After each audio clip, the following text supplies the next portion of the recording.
Վրաստան, Թուրքիա, Իրան, Ադրբեջան։ Ինչ են անում Հայաստանի հարևանները, ինչ է կատարվում այդ երկրներում։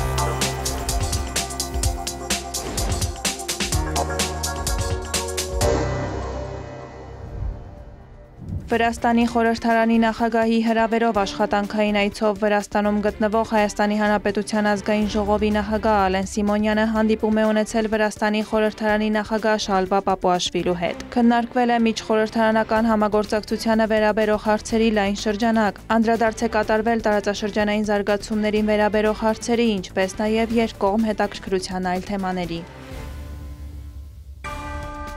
Վրաստանի վարչապետ Իրակլի Կոբախիձեն հայտարարել է, որ կառավարության 2028 թվականի ծրագրային նպատակն է գործազրկությունը հասցնել 4%-ից ցածր մակարդակի, իսկ միջին աշխատավարձը ավելի քան 3500 լարի։ Նրա խոսքով ներկայիս տեմպերով այդ նպատակները հասանելի են։ Ապրիլին մենք արձանագրել ենք 7.5% տնտեսական աճ, ինչը լավ, բարձր ցուցանիշ է։ Վերջին 4 ամիսների միջին աճը կազմել է 8.8% եւ այդ առումով տնտեսական աճի տեմպերով մեր երկիրը մնում է առաջատար ոչ միայն տարածաշրջանում, այլև Եվրոպայում։ Կոբախիձեի խոսքով տնտեսական զարգացումը կշարունակվի։ Վրաստանի վարչապետը հավելել է, որ երկրի համար կարևոր խնդիրներից մեկը աղքատության վերջնական հաղթահարումն է։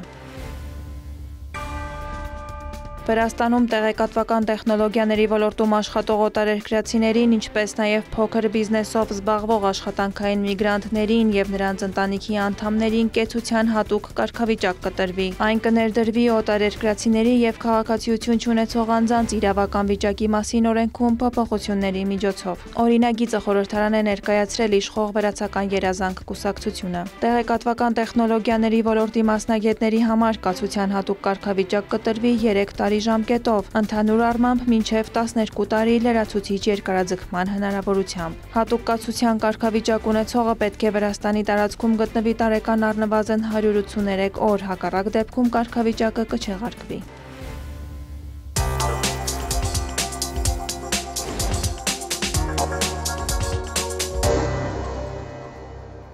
Թուրքիայի նախագահ Ռեջեփ Էրդողանը հոյակապ է որակել Ստամբուլում տեղի ունեցած Ռուսաստանի եւ Ուկրաինայի բանակցությունները։ Նա հայտարարել է, որ ակնկալում է Վլադիմիր Պուտինի, Դոնալդ Թրամփի եւ Վոլոդիմիր Զելենսկու հանդիպումը Թուրքիայում։ Էրդողանը ողջունել է բանակցությունների արդյունքում գերիների փոխանակման մասին նոր պայմանավորվածությունը։ Հական Ֆիդանն էլ նշել է, որ բանակցություններն անցել են կառուցողական մթնոլորտում։ Թուրքիայի արտգործնախարարը հույս է հայտնել, որ շուտով Մոսկվան ու Կիևը կսկսեն միմյանց ներկայացված հուշագրերի շուրջ տեխնիկական աշխատանքները։ Ֆիդանի խոսքով Ռուսաստանի եւ Ուկրաինայի պատվիրակությունները որոշել են շարունակել երկրների ղեկավարների մակարդակով հանդիպման նախապատրաստումը։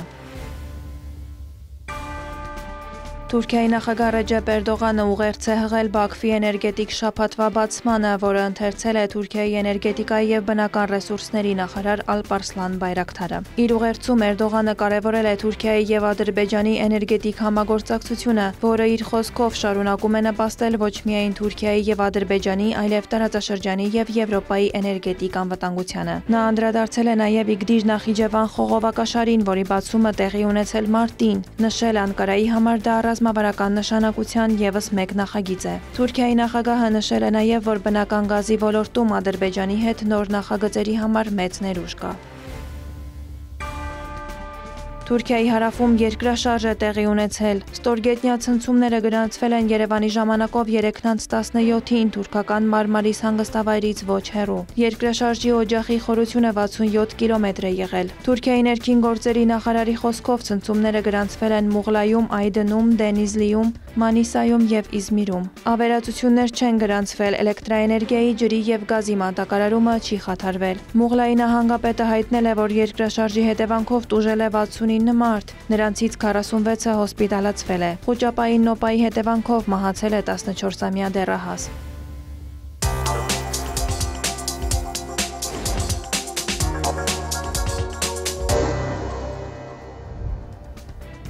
Կահիրեում կայացել է եռակողմ հանդիպում Իրանի արտաքին գործերի նախարար Աբբաս Արաղչի, Ատոմային էներգիայի միջազգային գործակալության գլխավոր տնօրեն Ռաֆայել Գրոսի և Եգիպտոսի արտաքին գործերի նախարար Բադր Աբդելատիի միջև։ Կողմերը քննարկել են խաղաղ ատոմի ոլորտում Իրանի և գործակալության փոխգործակցության և ընթացիկ համագործակցությանն առնչվող հարցեր։ Արաղչին նշել է, որ Իրանը պատրաստում է միջուկային գործարքի վերաբերյալ Միացյալ Նահանգների առաջարկի պատասխանը, որում Թեհրանը Վաշինգտոնից պատժամիջոցների վերացման երաշխիքներ է պահանջելու։ Նախարարն ընդգծել է, որ առանց ուրանի հարստացման իրավունքի նկատմամբ հարգանքի որևէ համաձայնություն ձեռք չի բերվի։ Առաջարկը Թեհրանին է փոխանցվել Օմանի միջոցով։ Ավելի վաղ լրատվամիջոցները գրել էին, որ փաստաթղթի համաձայն Վաշինգտոնը Թեհրանին կոչ է անում ամբողջությամբ դադարեցնել ուրանի հարստացումը։ Դրանում նաև առաջարկ կա ԱՄՆ-ի և Ատոմային էներգիայի միջազգային գործակալության հովանու ներքո ստեղծելու Իրանի, Սաուդյան Արաբիայի և արաբական այլ երկրների մասնակցությամբ տարածաշրջանային կոնսորցիում խաղաղ նպատակներով միջուկային էներգիայի արտադրության համար։ ԱՄՆ նախագահն էլ Truth Social-ի իր էջում գրել է, որ Թեհրանի հետ հնարավոր նոր գործարքով Միացյալ Նահանգները թույլ չի տա, որ Իրանը շարունակի ուրանի հարստացումը։ Կահիրեում Իրանի արտգործնախարարը երկկողմ հանդիպում է ունեցել նաև Եգիպտոսի արտգործնախարար Բադր Աբդելատիի հետ։ Մամուլի ասուլիսում Արաղչին նշել է, երկու երկիրն էլ կարևոր դեր ունեն տարածաշրջանում խաղաղության, անվտանգության կայուն զարգացման և առաջընթացի ապահովման գործում։ Մեր երկրների միջև հարաբերությունների զարգացման ուղին բաց է ինչպես երբեք։ Մենք պայմանավորվածություն ձեռք բերեցինք շարունակելու երկխոսությունը։ Քաղաքական խորհրդակցությունները կանցկացվեն կանոնավոր եւ մշտական հիմունքներով։ Բացի այդ, պայմանավորվածություն է ձեռք բերվել երկկողմ առևտրի ծավալների ավելացման եւ զբոսաշրջության ակտիվացման վերաբերյալ։ Եգիպտոսի արտգործնախարարն էլ նշել է, որ Կահիրեն աջակցում է Իրանի միջուկային ծրագրի վերաբերյալ քաղաքական եւ խաղաղ լուծման ձեռքբերմանը։ Իրանն ամերիկյան կողմից Թեհրանի միջուկային ծրագրի վերաբերյալ գործարքի շրջանակում հակաիրանական պատժամիջոցների չեղարկման վերաբերյալ որևէ պարզաբանում չի ստացել։ Այդ մասին մամուլի ասուլիսում հայտարարել է Իսլամական Հանրապետության արտաքին գործերի նախարարության պաշտոնական ներկայացուցիչ Էսմայիլ Բաղային։ Մենք պետք է վստահ լինենք, որ Իրանի ժողովրդի նկատմամբ տնտեսական, բանկային եւ առևտրային ոլորտներում սահմանված խիստ պատժամիջոցներն իսկապես կչեղարկվեն։ Նախկին բացասական փորձը չպետք է կրկնվի։ Ավելի վաղ Սպիտակ տան մամուլի քարտուղար Քերոլայն Լևիթը հայտնել էր, որ ԱՄՆ նախագահի հատուկ բանագնաց Սթիվեն Ուիթքոֆն Իրանի իշխանություններին է ուղարկել միջուկային ծրագրի վերաբերյալ մանրամասն և Վաշինգտոնի կարծիքով ընդունելի առաջարկ։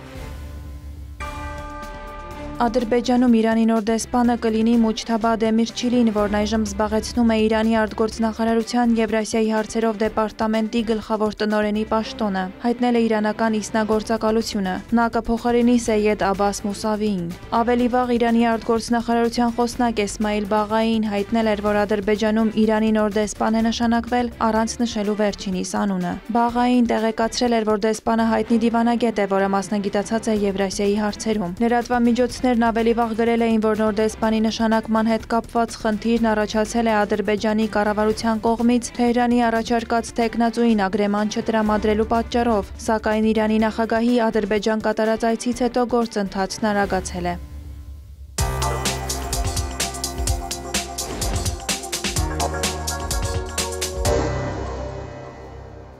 Ադրբեջանը ցանկանում է խաղաղությունը կառուցել հայ ժողովրդի հետ, հայտարարել է Ադրբեջանի նախագահի օգնական Հիքմեթ Հաջիևը։ Նա կրկնել է Հայաստանի սահմանադրության հետ կապված ադրբեջանական կողմի պահանջը։ Հաջիևի խոսքով խաղաղության հաստատման դեպքում Հարավային Կովկասում տնտեսական համագործակցության առջև դռները կբացվեն։ Ադրբեջանի նախագահի օգնականն անդրադարձել է նաև Բաքու-Անկարա հարաբերություններին, հիշեցրել Թուրքիայի տնտեսության մեջ Ադրբեջանի 20 միլիարդ դոլարից ավել ներդրումների մասին։ Նա ընդգծել է, որ Ադրբեջանն ամբողջովին ներդաշնակ է Թուրքիայի հետ Սիրիայում և տարածաշրջանի կայունության հարցերում։ Հաջիևն անդրադարձել է նաև Ադրբեջան-Իսրայել հարաբերություններին, ընդգծելով, որ այդ թեման թուրքական լրատվամիջոցներում սխալ է ներկայացվում։ Նրա խոսքով Ադրբեջան-Իսրայել հարաբերությունները ռազմավարական են, սակայն Ադրբեջանը միշտ Պաղեստինի ժողովրդի կողքին է։ Հաջիևի խոսքով հակամարտության ողջ պատմության ընթացքում Ադրբեջանի կողքին կանգնած է եղել միայն Թուրքիան, իսկ պատերազմի ժամանակ, երբ եվրոպական և ամերիկյան զենքի շուկաները փակ էին Բաքվի համար, Ադրբեջանին զենք է վաճառել հենց Իսրայելը։ Միացյալ Նահանգները գնահատում է Ադրբեջանի հետ գործընկերությունն ու տարածաշրջանի էներգետիկ կայունությունը։ Այդ մասին ասված է ԱՄՆ նախագահ Դոնալդ Թրամփի Բաքվի էներգետիկ շաբաթվա մասնակիցներին ուղղված ուղերձում։ Թրամփի ուղերձն ընթերցել է ԱՄՆ պետքարտուղարության գլխավոր խորհրդականը։ Իր ուղերձում ԱՄՆ նախագահը նշել է, որ վերջին 30 տարվա ընթացքում Ադրբեջանն աչքի է ընկել տարածաշրջանի էներգետիկ ոլորտում առաջատարությամբ և գլոբալ էներգետիկ անվտանգության հարցում հավատարմությամբ։ Թրամփը նշել է, որ ակնկալում էներգետիկ ոլորտում հետագա համագործակցություն հասնելու ավելի մեծ էներգետիկ անկախության, կայուն զարգացման և տնտեսական աճի։ Վարդուհի Հարությունյան, հարևաններ։